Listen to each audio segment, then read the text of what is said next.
আমি সহকর্মী বলবো, নিজেকে মানে এই পার্টে আনতে আমাকে একটু লাগে। প্রিয় সহকর্মী,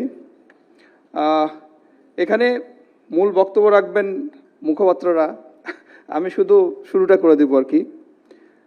দেখেন, আমাদের সরকার, বিএনপি সরকার দায়িত্বে আসার পর থেকে আমাদের সাফল্যগুলো যেগুলো, তার মধ্যে একটি জিনিস আপনারা লক্ষ্য করেছেন, আমাদের মাননীয় প্রধানমন্ত্রী জনাব তারেক রহমান, ওনার যে স্বভাবসুলভ যেগুলো আপনি ড্রেস আপ, তারপর এগুলো দেখছেন, উনি আসলে দেশ সেবা করার জন্যই দায়িত্ব গ্রহণ করেছেন এবং ভালো ভালো কাজগুলো করার জন্যই দায়িত্ব গ্রহণ করেছেন।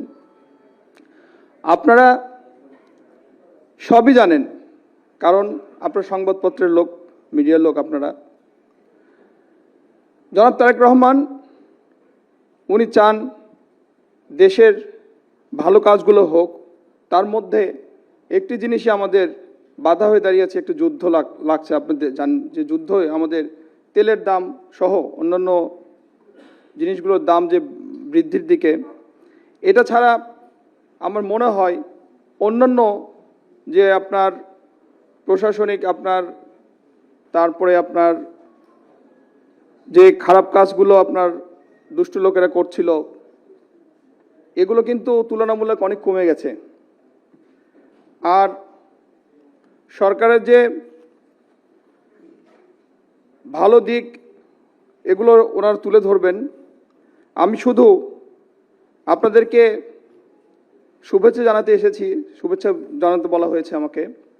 আপনারা আসছেন কষ্ট করে, আপনারা আমাদের সহযোগিতা করবেন, এই সরকারকে সহযোগিতা করবেন। যদি কোনো ভুল ত্রুটি হয়ে থাকে সেগুলো আমাদের বলবেন, আমরা যেন আগামীতে ভালো করতে পারি। তা আবারও সবাইকে শুভেচ্ছা জানিয়ে আমি আমার কথা শেষ করছি। ভালো থাকবেন সবাই, সবাই নিরাপদে থাকবেন। আল্লাহ হাফেজ। বাংলাদেশ জিন্দাবাদ।